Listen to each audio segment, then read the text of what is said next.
What's up, everybody? Chelsea Sherrod in the PNC Bank Digital Studio. Welcome to episode 2 of Court Vision, where we take a look at some of the top basketball programs in New England.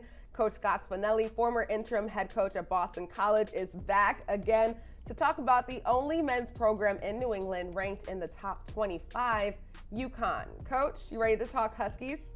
Yes, nice to see you, Chelsea. Thanks for having me again today. Yeah, it's good to be with you again, too. Okay, Coach, UConn has got some athletes on this roster. They've returned basically everyone from last season, aside from their leading scorer, James Bouknight, who's now in the NBA G League. When you're looking at this roster, who are your players to watch this season? Well, two players come to mind, Chelsea. First and foremost, RJ Cole.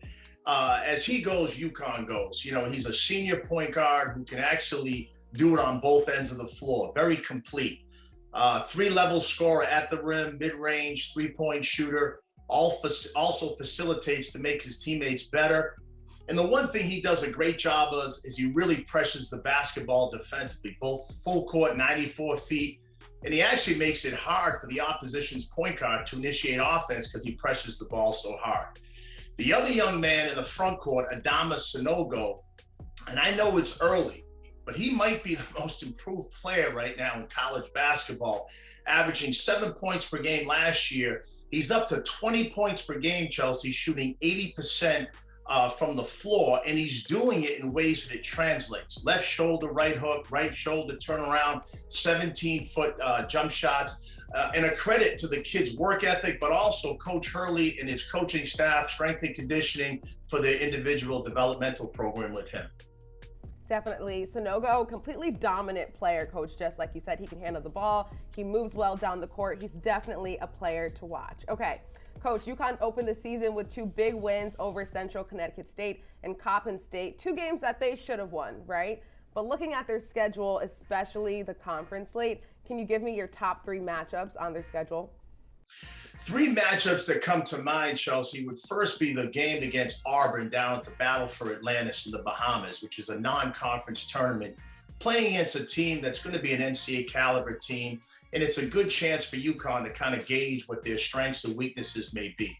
It also prepares them for what happens in the Big East tournament and when they're playing consecutive days, and that non-conference tournament is important for that too. The second game will be their first true road game down in Morgantown, West Virginia, an old Big East rivalry.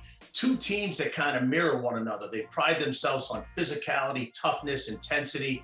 And the other thing with COVID lifted now, the crowd down there in Morgantown is going to be, hostile, and it's going to prepare UConn for that Big East venue on the road. So those 2 matchups come to mind. The third matchup, which is kind of a 2-game series, is Villanova in February, where they're playing them twice. And Villanova is a team this year that could be a 1 or 2 seed. And for UConn to go in the month of February and play them twice, it's going to put them in a position where if they could get 1 or 2 wins there, could really help their NCAA tournament seeding. Villanova was picked first in the Big East preseason poll. UConn was picked second. All right, Coach, fill in the blank. UConn will be successful if they continue on with the mindset defensively that Coach Hurley has instilled in his program. Last year, they finished first in the Big East in defensive points allowed per game. And, if they continue on with that mindset, they've got, as we've talked about, 8 proven players who all, can pressure the basketball. They've got great length, great athleticism to get up in the passing lanes, to create some offense through their defense. If they continue with that, and those 8 guys all embrace their roles as the season goes, this could be a very dangerous team come tournament time. UConn advanced to the NCAA tournament last season for the first time in 5 years. Like we mentioned earlier, they've got pretty much the same roster as last year. Do you expect this team to return to the tournament? Absolutely. This is an NCAA tournament team.